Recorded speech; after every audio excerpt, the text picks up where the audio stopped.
I continue to, in bewildered fashion, wait for someone who is running against Donald Trump in the 2024 nomination, or might soon be running against Trump, to levy some kind of criticism of Donald Trump, some kind of policy critique, draw some distinction between what they would do and what Donald Trump would do. We have a couple of examples here, and the one that is getting weirder and weirder by the day is former South Carolina governor and former ambassador to the United Nations under Donald Trump, Nikki Haley. Nikki Haley has announced that she is running against Trump. Right. OK, good. So like, what would you do differently? Well, nothing, but I'm younger and I'm a woman and I'm a minority. Identity politics has been Nikki Haley's approach so far. It has now been weeks, and Nikki Haley went on Fox News and she was asked, are you going to draw any distinction with Donald Trump? And her latest thing is, well, let's see if he criticizes me first. That you're not going to kick sideways, but we've seen Donald Trump on the debate stage, and I guarantee you he will kick sideways, and he will come after you. Yeah. And you're going to have to stand up to that. I kick back. When I'm kicked, I kick back. And what will your argument against him be? Well, let's wait and see if he's got a criticism first. He hasn't done anything. He hasn't said anything. So I know everybody wants to That's very much untrue. talk about Trump, but Martha, truly, we had a couple of thousand people in South Carolina. We had packed rooms in New Hampshire. Not one person asked me about Donald Trump, not one. And now we're in Iowa. People really want to talk about the issues, and I think that's a lot of it. They're done with the status quo. They're done with talking about all the old school things. They want to talk about how we're going to go forward. And I think what we need to make sure we tell American families is we're going to stop this socialism creep that we're seeing. We're going to stop this Any criticisms of Trump? Socialism is bad. defeatism that's happened around our country. We're going to make people stand for America again and be proud of America. Well, Yeah. So remember, she says, as soon as Trump criticizes me, I will criticize him. Trump brutally criticized her last week. Remember, he said she was such a terrible governor that he made her ambassador as a favor to the people of South Carolina to get her out of the state. He posted, quote, on Truth Social. Trump posted last week, the greatest thing Nikki Haley did for our country and the great state of South Carolina was accepting the position of UN ambassador so that the incredible then Lieutenant Governor Henry McMaster could be governor of South Carolina, where he has done an absolutely fantastic job. That was a big reason why I appointed Nikki to the position. It was a favor to the people I love in South Carolina. She's basically saying, I have criticisms of Trump, but I'm going to wait till he criticizes me. Hard to find a more serious criticism than that. And then in addition to this, Trump just a few days ago saying there are people out there with no polling support basically auditioning for vice president. When Trump said the following, nobody else was running. It was only Nikki Haley that this could be applied to. A lot of people are right now auditioning. You know that a lot of people that are running at 1%, 2%, 3%, no percent. We have a couple that are joining. They're at no percent. I say, I wonder what they're doing. I think they're auctioning right now they're auditioning right now for vice president. In a sense, they are kind of auctioning themselves off. Trump's Freudian slip there. Trump's slip there may be more Freudian than we might think. But this was something we suggested. I kind of agree with Trump. I do think there is an element of let me run to get attention, but not criticize Trump, draw no distinctions whatsoever from Trump on policy, and see if maybe that can get me the vice presidentship. So that's Nikki Haley, still unwilling, unable, whatever, to draw any distinctions other than identity distinctions between her and the guy she is running against. Let's next talk about another guy who might be entering the race, Tim Scott. Nikki Haley, fine. She's not going to tell you anything she disagrees with Trump on. She's not going to draw any policy distinction. She's only going to talk about identity. Fine. What about Tim Scott? Tim Scott is a Republican senator from South Carolina. Tim Scott was also given the opportunity by Sean Hannity to draw a distinction between himself and Trump when it comes to policy. Tim Scott has not yet announced that he's running, but the rumors are that he may well be doing that. He didn't do it either. Take a look at this. What are the differences in terms of policy positions that, for example, you may have with President Trump? Probably not very many at all. I am so thankful that we have President Trump in office. Frankly, the policies that we were able to pass from 2017 to 2020 were monumental. And Any criticisms of the guy you might run against, since you'll have to justify why someone would vote for you over Trump? No, his policies were great, really. I mean, it's very beautiful, beautiful presidency.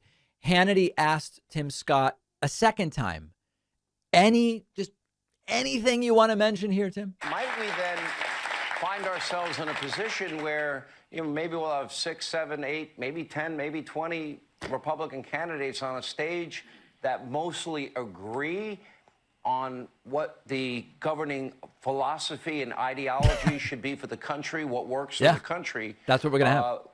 Then where are the differences? What would the differences be, do you think? Yeah, that's a great question, Sean. I would simply say this. What I'm learning on my Faith in America tour is in order to decide whether to run for president, I guess, he's learning during a Faith in America tour. Oh, my goodness. Tell my story as an African-American who's born into poverty. He's doing the identity politics thing, too. Oh, my God. These people, no identity politics. The two people who are or might be running against Trump talk only about their identity when asked about policy differences. And then a single parent household. The strength of my community. My Chick-fil-A mentor, who happened to be a white guy, a Citadel graduate in South Carolina, he taught me that no matter where you're born, you can rise beyond your circumstances if you're willing to perspire because you're inspired by the American story. Leaning into that helped change my life, bringing people together. Black folks and white folks, not because of the color of our skin, but because we have one single focus. We believe in you might be noticing there are no policy distinctions here. The goodness of America.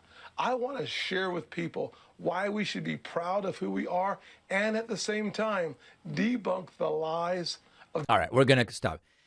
This is looking like the identity politics primary of 2024 on the Republican side.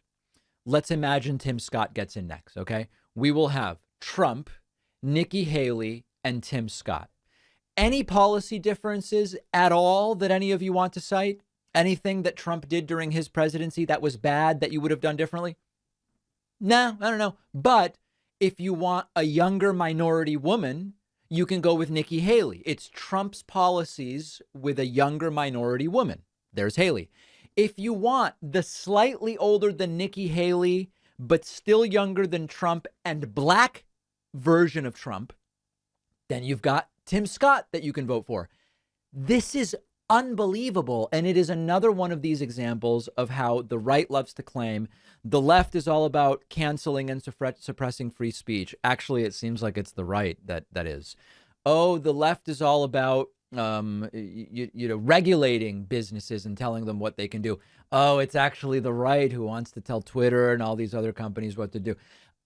I could go down the very, very long list. The left is about restricting people's freedoms, and it's the right that wants to determine what people can do in bedrooms, for example.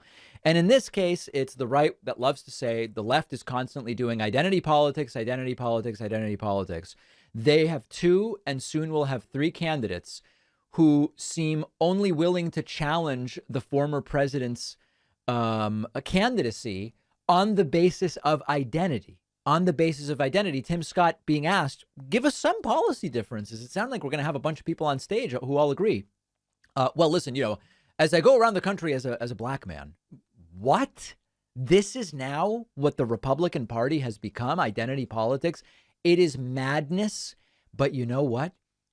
If their voters don't care about policy, maybe this is the smart thing. Just have them pick based on identity. Do you want the Indian American female version of Trump, or do you want the Black American male version of Trump? What is it you want? Because on policy, they're not talking about it, and voters, quite frankly, don't seem to care. Wild and wacky times. I'll have these clips for you on my YouTube channel. Find it at youtube.com/The David Pakman Show. Make sure you're subscribed, folks. We're trying to push towards 2 million subscribers. And also be aware of the David Pakman Show, now available in Spanish for our Spanish speakers, davidpakman.com/Spanish. Don't forget that the best way to support the David Pakman Show is by becoming a member, which gives you access to the daily bonus show, the regular show with no commercials. You also get access to our entire archive of every episode dating back a really long time and plenty of other awesome membership perks. Go to joinpacman.com and use the coupon code BETTER21 for a huge discount. Joinpacman.com. The David Pakman Show continues to be a community and audience-supported program. We do what we do thanks to the support of viewers and listeners like you, primarily through something called the membership program. You can sign up at joinpacman.com. One of the ugly secrets of the world that we live in is that when you support independent media through a lot of platforms, they're taking 10, sometimes even 30 or 40% of every dollar that you contribute. With the membership program, we pay 2.9% to swipe those credit and debit cards and keep the rest. So it's the really most efficient way to support the work we do. You can sign up at joinpacman.com. You get, of course, access to the bonus show and so many other great benefits. Joinpacman.com is the place to be. Let's hear from the most important people. It is that community that I mentioned that are the most important folks in the audience. We like to hear from you regularly via Discord. You can find our Discord at davidpakman.com/Discord. And we are going to start today with Evan from San Francisco. Evan, welcome to the program. I am anxiously awaiting hearing about what's on your mind today, my friend.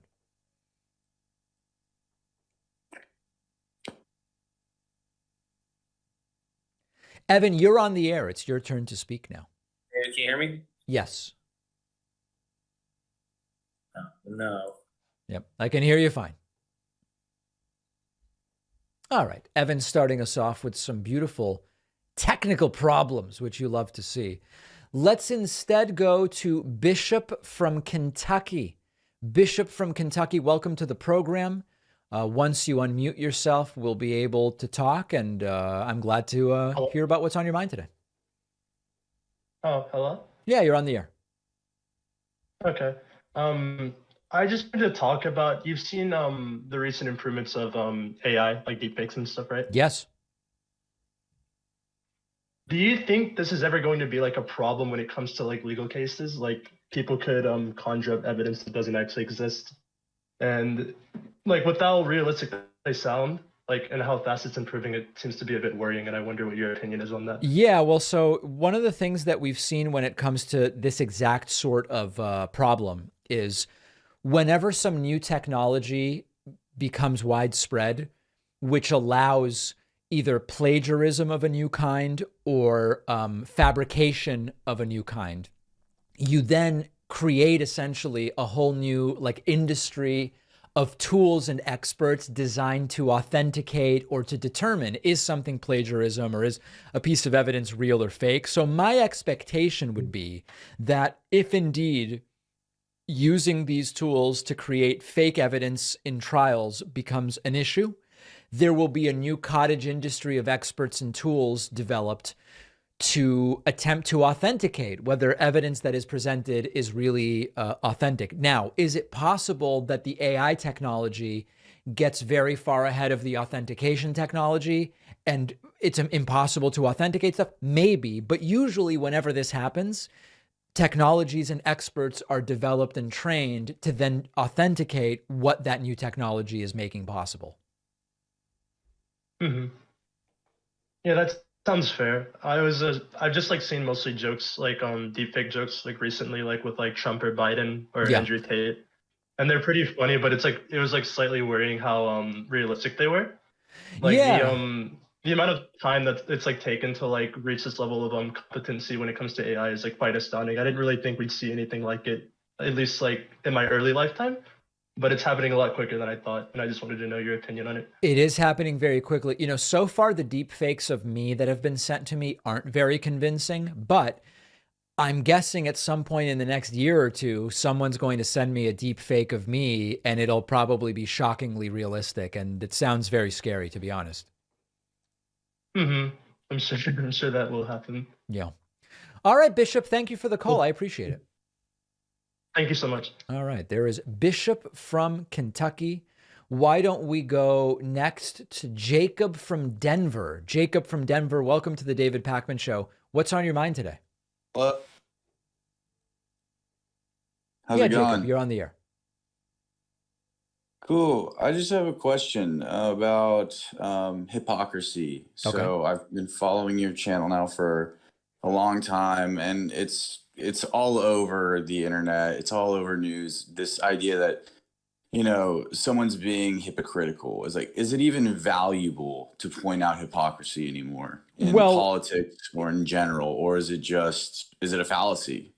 It's not a fallacy. No, it's not a fallacy to point out hypocrisy. It helps us to get at sort of the root of what elected officials really care about, right? Like, for example, if an official claims to care about the deficit when a Democrat is president, but not when a Republican is president, it suggests to us they don't really care about the deficit. They care about scoring political points. And then it allows us to maybe more accurately assess and evaluate the things that they say. So in that sense, it's not fallacious. You are getting at a reality, though, which is not only have Republican elected officials clearly stopped trying to avoid the appearance of hypocrisy and double standards, their voters also don't seem to care. So there is a question about the utility of us pointing out right-wing hypocrisy when the elected officials don't care and their voters don't seem to care. Is it just a waste of time? I think that that's a perfectly fair question to ask.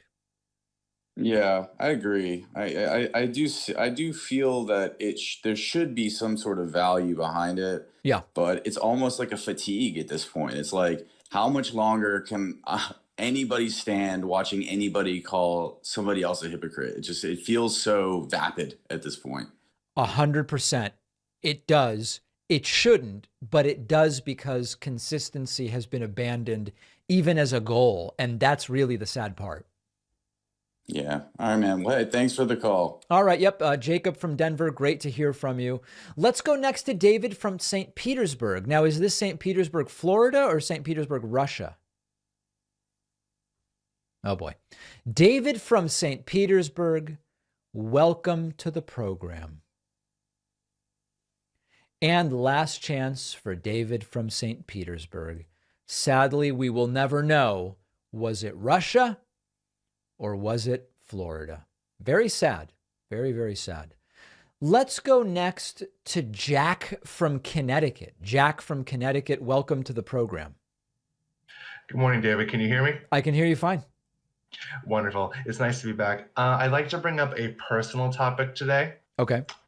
Personal to you or to me? Personal to me, but okay. It kind of relates to everyone in this audience, sort of. Sure. So about a couple of weeks ago, President Biden announced that the federal government will be ending the COVID emergency. Yep. On the federal scale, and that hits personal to me for two reasons. Yes. Number one, it's on May. It's out. The date is May 11th, which is also my birthday. Okay. And number two, it's also the day before the 3-year anniversary of my grandmother passing from this deadly and very real disease. Okay. So I just wanted to ask you a question about this. Sure. Do you think this is a real light at the end of the tunnel in terms of the end of the COVID emergency? Or do you see this as Biden's way of easing into the GOP's demands, given the high stakes negotiations regarding budget and the deficit ceiling? Listen, so there's sort of two parts to this. The first part is, does Biden ending the COVID emergency change anything about the reality of what's happening with COVID out in the world? The answer is, of course not. It's a political determination. It's a political change. We have an emergency. We don't have. If right now I was president and I declared Ebola an emergency, it wouldn't change anything about Ebola. It would just be a political designation. So the first thing is, this isn't really meaningful in terms of COVID. Now, in terms of, do I think that the COVID is over? No, COVID's not over. When you look at global cases and deaths, they are down quite a bit and they continue to decline. And there's the question of whether we say, is this now part of the background level of risk, sort of like you could go out and get the flu and you're aware of it. You could go out and get COVID and you're aware of it, but we now say we are not considering COVID something special. We're saying COVID's still there, but we're sort of including it in the total risk of going out and you might get a stomach bug or the flu or get hit by a car, whatever the case may be. I don't know when the right time is. I don't think that what Biden is doing is really being pushed or that he's being kind of pressured by Republicans necessarily. I mean, very few people are talking about the federal emergency designation anyway. And most people aren't acting like anything is going on anyway. So I think that it's really more of a political decision and maybe even a financial decision. But I think really to figure out what's going on, you need to be looking at data that is totally separate from anything Joe Biden says. Yeah, it's very unfortunate that this whole fiasco has turned into a political situation, especially coming from someone who lost a beloved family member from this terrible disease. Yeah. But fortunately, at the time, not fortunately, I'm sorry. At the time, there wasn't adequate testing available. Right. So there was no way to point out anything in a sense. But it's very fortunate to know that things have improved in some way. And there's some way we can see some light at the end of the tunnel, if that makes sense. Yeah, no question about it. And a lot of the light at the end of the tunnel depends on personal risk tolerance and a lot of things that are different for everybody. So I appreciate the call, Jack, and be well, okay? Thank you very much, David. I appreciate it. All right. There is Jack from Connecticut bringing up a number of important issues. Let's go next to, I don't know. How about Jose in New York? Jose, welcome to the program. Hello, David. It's, by the way, it's Jose. It's Portuguese, but I'm very impressed you got the last name correct. I didn't even say the last name. No, I'm sorry. Last time when I was Twitch streaming, but anyway. Okay. So my question is to you is Yes. when the back in the 1800s and during the turn of the labor unions. Yeah. And such like that, when people started revolting and getting violent because their situations were poor. Yes. Do you think that's something that may be happening in the future? As if like during J6, people were clearly angry, but their anger was directed towards something else. Like, do you think we are due for violence? I'm not sure I understand what you're saying. You're saying, is it possible that in the future violence will happen like on J6, but directed at something different? I apologize if I'm not understanding. Like to the government, like the left side, the right side, because people's situations are so, it's so like diminished from like back when my parents were like starting up and that kind of stuff. What's diminished?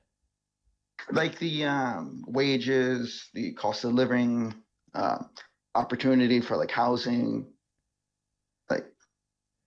Okay, so I am just not understanding what you mean. So so you're saying housing cost is up, wages are flat, so people are upset. Will that lead to violence? You're saying?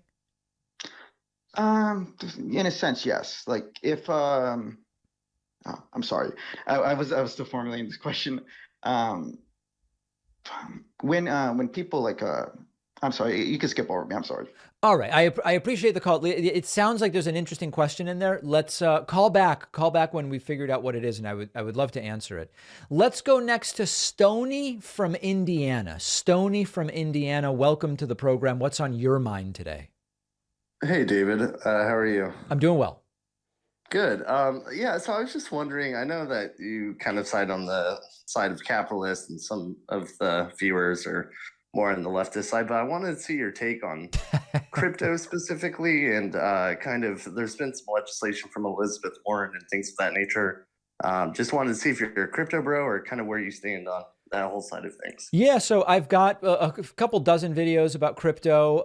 I bought Bitcoin and Ethereum back in, I believe it was 2016. And I've been clear that I have no emotional attachment to crypto. I don't think crypto is going to save the world. I also don't think crypto is uniquely evil. I basically took the approach back in 2016. This might be a thing. I want to put about 3% of my assets into it. Crypto, Bitcoin and Ethereum did really, really well. So that 3% would become 6%, and then I would sell half, and then it would become 6% again, and I'd sell half. And obviously, more recently, crypto has diminished in value, and I have absolutely no prediction about where it's going. Bitcoin could be in 5 years at $1 million, or it could be at zero. I have no idea. I think it's very volatile. I think it's risky. And I think many of the use cases that are cited aren't really that interesting or compelling. So I guess more so to my point, it's behind I've never been much of a crypto person. I worked in finance in Wall Street and that sort of thing. So we kind of stayed away from it because it seemed like, a fairy tale. But the more I look into it, the technology seems very fascinating. The blockchain sort of technology seems fascinating in and of itself. Even you look at the things like George Santos getting in trouble for the election or campaign funds, that sort of stuff. If it was available on the blockchain, that sort of transparency, I think, would help with politicians and knowing what they're doing with their funds and just making everything publicly available through that record. So I don't know if you have anything else to add on that, but that was just kind of my 2 cents. No, I mean, listen, you're not wrong. I just don't know that it's that obvious that the blockchain is the only solution to like having not fallen for the lies of George Santos. I'm not as technologically savvy as one would need to be for me to definitively say the blockchain is the solution to George Santos's lies, or there's 5 other solutions that are just as good. I don't know. I don't think we prevent like George Santos because clearly there's not like proper vetting going on from the sort of committees. But more so, my point is, if all of these transactions from every politician was available on the blockchain, such as how crypto is designed, the same thing with the fraud. If there's fraud in crypto, you can trace it all the way back to its origins. Because of the transparency. So more so just like from a corrupt politician perspective, even in Indiana, our Secretary of State bought a bunch of stuff, was kind of put his feet to the fire about it, and we still elected him because it's a Republican state. We don't really care. So it's just those sort of things that, I mean, from a transparency perspective, we have zero, trust in our government when it comes to what they're using the funds for. I think from a technological perspective, it's very interesting and, just more ways for us to trust the government in and of itself. I mean, this thing could be applicable all the way to the police forces being forced to. Stoney, I think I get it. I don't know that blockchain is what we need for police accountability, vote counting, determining. I think that we're starting to go into like, it seems like it doesn't make sense to me that it's the solution to everything. And that's where it starts to get a little bit weird for me. But listen, I appreciate the call and we're going to continue to follow it. All right. Thanks, David. All right. Stoney from Indiana. We're going to take the quickest of breaks and then we'll be right back and hear from more of you.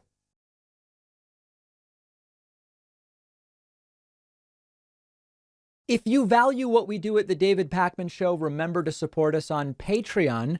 Go to patreon.com/David Pakman Show, where you can get access to behind the scenes videos, the daily bonus show, the commercial-free daily show, as well as special discounts on merch, including hats, hoodies, mugs, and t-shirts. You can support the show for as little as $2 a month. Check it out at patreon.com/David Pakman Show. Let's go back to Discord and hear from a few more people. First and foremost, I want to go to Adrian from Wyoming. I don't know why Wyoming is so interesting to me. I've never been. It has such a small population. I would like to visit Adrian and see what it's all about, Hi, David. Pleasure to speak with you. Can you hear me? Yes, I can. Perfect. I live in Laramie. So my parents actually grew up in New York, but my parents both teach at the University of Wyoming. It's the only 4-year school in the state, so it's kind of an anomaly when it comes to like all the other small rural towns. But it's beautiful. You should actually definitely go drive through the mountains and see it all. But that's not the focus of my question. I was actually wondering a little bit about a different part of the world. Sure. In that, I know, so you were born in Argentina, and I was wondering, there's an emerging group within the South American left, like leaders like Petro Castillo until he was ousted, AMLO. I can't remember. I don't know if Castro is part of it in Central America, but I was wondering if you were thinking what your thoughts are on this new rise of leftist leaders like Lula, and if it's built to last or if it's potentially susceptible to more right-wing takeovers like we just saw in Peru, and what the left in South America would need to do to ensure that it's got more staying power, as it's a relatively new phenomenon. Listen, I don't know if it has staying power. I know that on this issue, there's some people in the audience who like to say, oh, I'm some right winger and my family was part of the Argentinian right wing, and that's how we were able to get out, and we were supporters of the dictatorship in Argentina. None of that stuff is true. All of my family has been on the left, and many are even further left than I am. And, I have no sort of like familial opposition to left wingers in Latin America. The concern I've had with some of the Latin American so-called left-wing leaders of the last 20 years is that often it's the exact same sort of playbook. It's the populist rhetoric, and they do some good things for the poor, but they rape and pillage many of the resources of the countries. In some cases, they abscond with obscene amounts of cash. There's not always freedom of the press. There's not always freedom of the courts. We've seen in Venezuela and elsewhere. So I don't take any kind of like big picture, this is good or this is bad. I'm on the left, right? So like, as I've said before, between Bolsonaro and Lula, if those are my choices, I'm picking Lula. I also have concerns about Lula, and I outlined them in the video I did about him. And I have to say it 1,000 times, I still choose him over Bolsonaro, but I don't think Lula is God's gift to progressive politics either, So I think we just have to wait and see and evaluate these individually. Absolutely. I hope that they're like, I hope that, what was I going to say? I was just in Colombia, and I was speaking with a lot of like my younger friends there who say they have hope, but they're a little worried because the divide here is relatively stark, like as in the U.S. between like younger and older generations as to the image of the ideal society going forward. So yeah, I was just curious about your take, and I appreciate the call.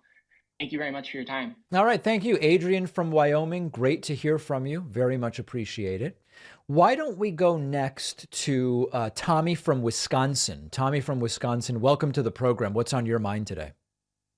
Hi, David. Can you hear me all right? Yes, I can. Okay. I guess I just really had a comment about Nikki Haley and, the possibility, and I know it's a ways off, that she might end up as Trump's VP. Sure. But do you think if he chooses her, will Trump use her name Nikki Haley or use her Indian name? Which I'm not even What do you think? What do you think, Tommy? Which name do you think he'll use? I suspect he'll probably just refer to her as Nikki Haley, so he doesn't end up slaughtering her like Suchin Tendolkar or. So here's the thing. This is the thing with. So for people who don't know, Nikki Haley's given name was actually Nimarata Randhawa. Okay, so her name now she goes by Nikki Haley. There's two sides to this. First, Trump would love to give her the Barack Hussein Obama treatment, which would be to refer to her as Nimarata Randhawa. The problem, though, is Trump really struggles with names. As we know, Suchin Tendolkar and Virat Kohli, and when he went to India and tried to pronounce the names of cricket players, it went really badly. So that would be a reason for Trump to stay away from that. But I think Trump would love to use her birth name as a way to subtly criticize her with the kind of xenophobia that he's known for. Makes sense to me. Yeah. We'll see what happens, though. Right. Absolutely. All right, Tommy, thank you for the call. Beautiful. Thank you for taking my call. Great to hear from you. Appreciate it. Why don't we go next to Nick from Harlem? Nick, welcome to the program. What can I do for you today? Hey there. Can you hear me okay? Yes, I can. Oh, first time, long time. Thank you so much for your work. I actually have a question about the Pacman Finance channel. Sure.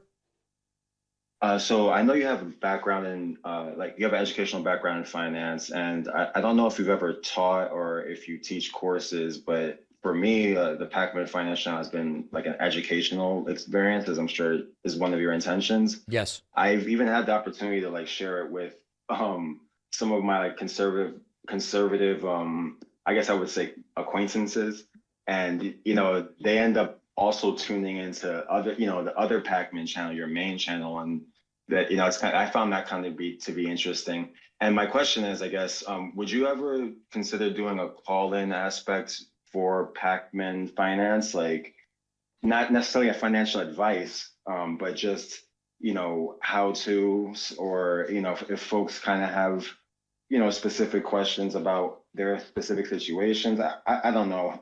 What are your thoughts around that? It is something I would consider. The thing you've got to be really careful about is you don't want to end up giving financial advice in a context where then it blows up on you, in some way.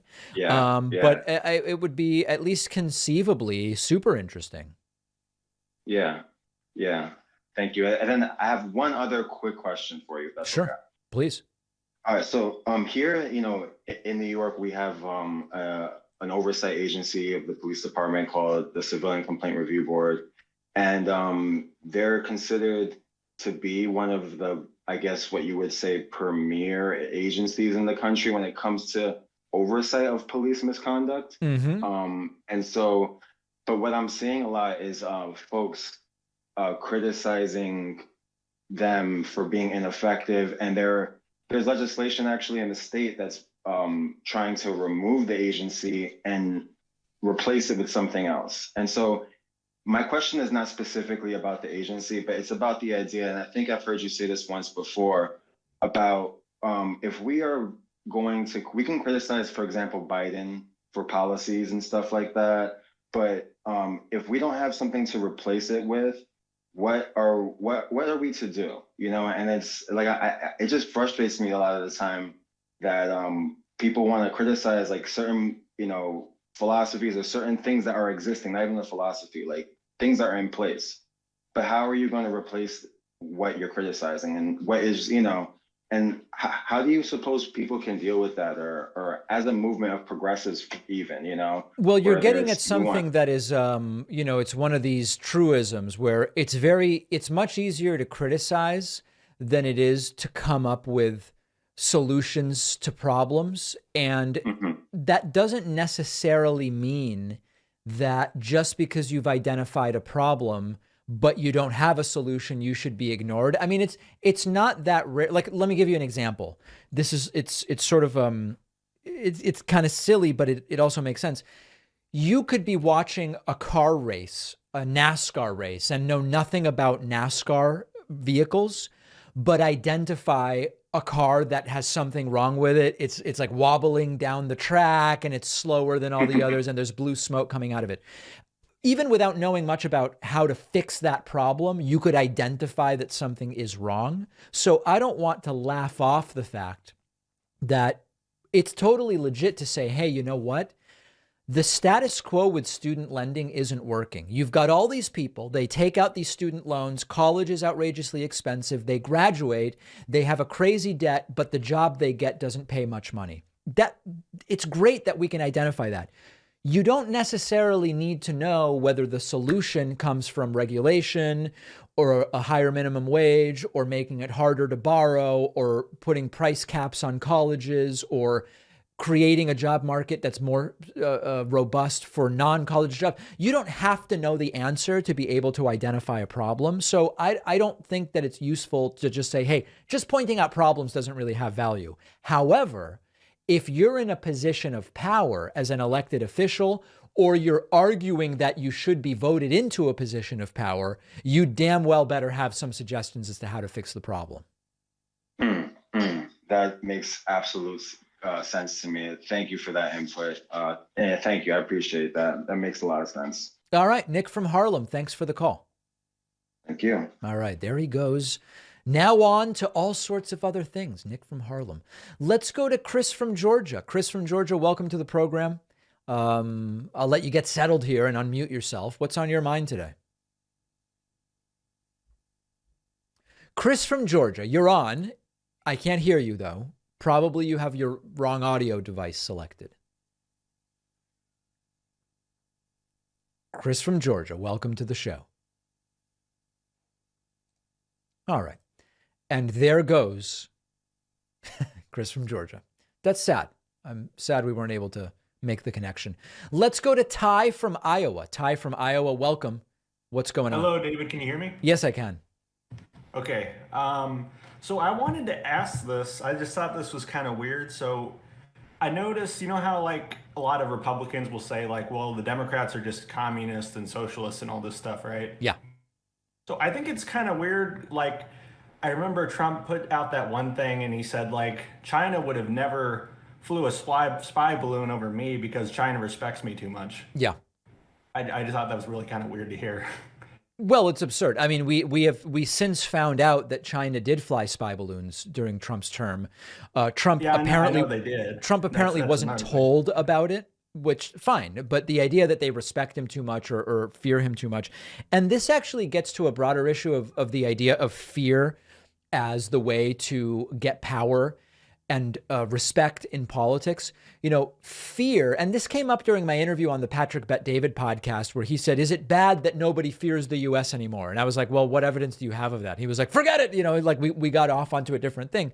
But fear will make your adversaries and allies involve you only enough to minimize the threat from you, but not enough to make you a serious participant. And so like the fear example, let's grant maybe other countries were afraid of Trump. They were afraid because he was so unstable. And that only gets them to deal with Trump in a way that will be the minimum to prevent him from doing something completely insane. But he'll never be taken seriously when fear is the main thing that goes on. And so that's why I think that this idea of fear to gain power is fundamentally flawed. Yeah, it just was kind of weird to hear because it's kind of like it seems like he'll praise China when need be, but then he'll also say that the Democrats are communists. But then it's like, well, you're praising this thing that to you is like a far left dictatorship. It doesn't really make a lot of sense, you know? Right. Absolutely. Yeah, I think so that's my view on that. I hope I've answered your question. Yeah, that makes sense. All right. Ty from Iowa, thank you for the call. All right, thank you. All right, there he goes. Some pretty solid calls today, I must say. Let's go next to Moni from the United Kingdom. Moni, welcome to the program. What's on your mind today? Hiya, I actually just got back from work. I love the show. I just want to say keep up the good work. I appreciate Well, welcome. what you're doing. Thank you. So I wanted to bring something up that has been playing on my mind for a bit now, and I never really saw anyone bring it up. And it's when Biden did the State of the Union address fairly recently. Yes. No one seemed to point out that when Biden brought up the whole idea of funding the Border Patrol officers, actually getting the money and equipment that they deserve and they need, on the CNBC news station, it actually cut to Ted Cruz, and his reaction, he was sitting there shaking his head and complaining, and I just don't get why. Oh, I mean, I don't know how familiar you are with, in general, how it's a complete partisan show.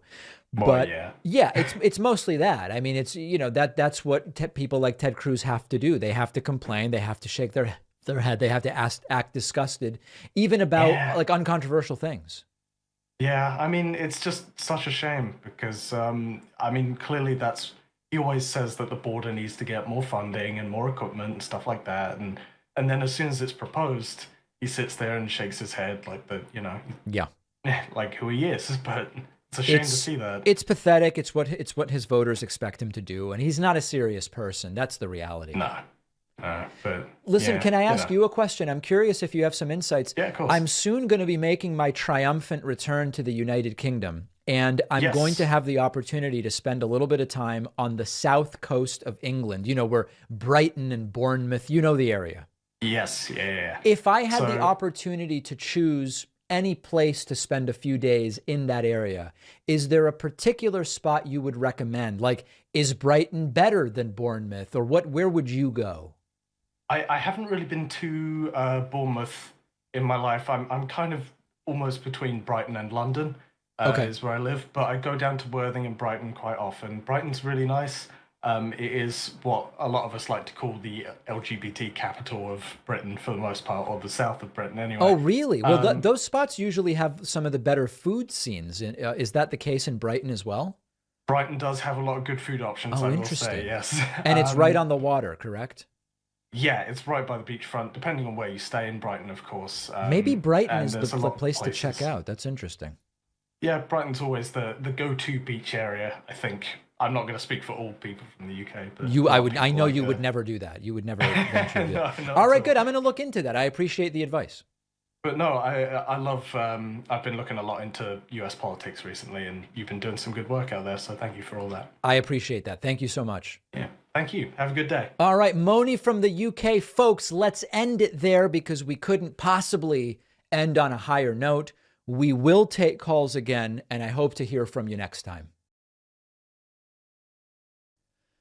Follow us on social media, interact with the David Pakman Show community, see exclusive content, see when we're taking calls live, and stay up to date on other big show announcements. We post daily. Find us on Reddit, Twitter, Instagram, Facebook, Discord, and TikTok. All right, let's get into the mailbag. It is Friday. Time to look at what some of you wrote to me over the last week. You can email info@davidpakman.com, leave a YouTube comment, leave anything, quite frankly. We might use it. First one, we sometimes start with something negative, I know. The first one today is from Jordan, who is doing the right thing. He's using the wrong "your" in hate mail, which is almost required at this point. You're a bozo, Y-O-U-R. Jordan writes to me, do you really think you have everything figured out? Joe Biden has been on hibernation since 2020, and this country is a power keg, not a powder keg. It's a power keg. Just once I'd want to see you honest with your audience by putting on clown makeup and a skirt. If you love Biden so much, you should go to sleep every day. Well, you know, Jordan, I do go to sleep every day. I think sleeping is really important. And it is stunning to me how someone like this can hold any job. Any job. Some of these folks could be your kids' teachers. They might be your accountant. Now, maybe Jordan doesn't have a job. I don't know. But let's move on. I was surprised, but I guess not really. You know, we launched the Spanish YouTube channel last week. Quite literally within minutes of the Spanish YouTube channel launching, I got my first hate Spanish email where Alexander wrote to me, "Comunista hijo de puta, sangre de basura," which means son of a bitch communist, trash blood. I have trashy blood, folks. Don't you say anything about my blood until you see my CBC results, and you'll be stunned. No, listen, in all seriousness, the Spanish content is triggering people left and right, and it's wild. And I told you there's a lot of right-wing conspiracy theories targeted at the Spanish-speaking community, and that's why we've taken on this Spanish language dubbing project. Over 1,000 of you have already subscribed. If you've got friends, family, parents, cousins, whoever who wants to be getting content like what we create, but they would rather get it in Spanish than in English, tell them about davidpakman.com/Spanish. davidpakman.com/Spanish.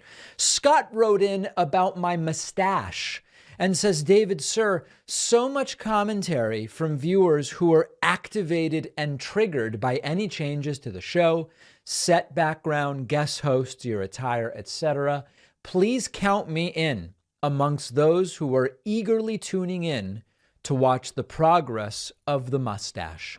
Looking better every day, my friend. That's Scott in New York City. Well, thank you. You know, I was going to start it only as a goof, but I'm sort of enjoying the mustache. When people see me who haven't seen me for, a few weeks or a couple of months, I notice that they do a double take but they don't want to bring it up. And I'll immediately say, it's the mustache, right? And they can't help but say, yes, it is the mustache. This is a satirical mustache, to be completely clear, but it is generating interest and intrigue. And that is really more than I can ask for. So I'm going to keep it going. The shaving has much improved. It's all going really, really well is what I would say, Scott. So we're going to keep it going for the time being. Okay. A couple emails about my interview with Patrick Bet-David when I was down in Florida a couple weeks ago. Craig wrote in about the PBD approach to debating. Craig says, you talking about him was the first I'd heard of him, and he just turned me off. He would ask you a question that I'm sure you would have a straightforward answer to, but then he would immediately present an analogy that he feels would trick you into answering how he would like. Then when you ask him straightforward questions, he wouldn't answer. Instead, he would ask, where are you going with this? Thinking you are trying to trick him into saying the wrong thing, and he doesn't want to get beat at his own game. Also, his, come on, you're a smart person, is very condescending. I'm curious your thoughts. Thanks. That's Craig from Maui. Yeah, Craig, you're right about everything you're saying. I thought it was super interesting. Perfectly nice guy, and we chatted very briefly before and after the show and all of it, and perfectly nice guy.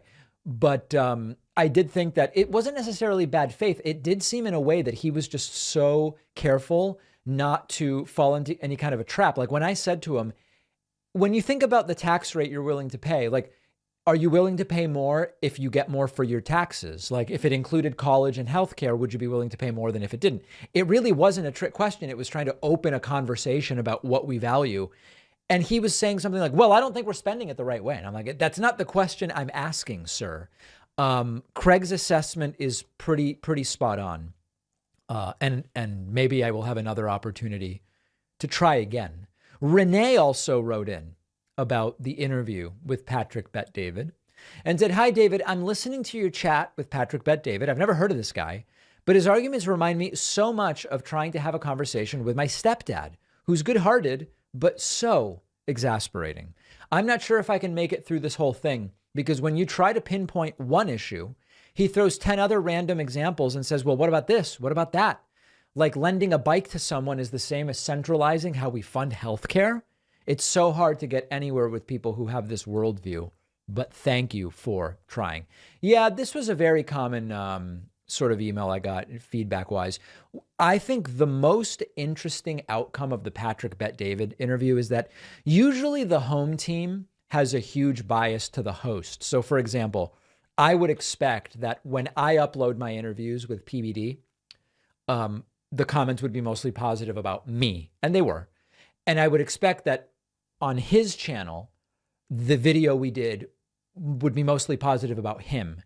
Interestingly, tons of his viewers on his channel said in the comments, you were unnecessarily hostile, this didn't go well for you, Pat, et cetera, et cetera. The fact that that was even a noticeable portion of the feedback from his audience is very interesting. I don't know what it means, but it's certainly very, very interesting, and I would be interested in doing it again.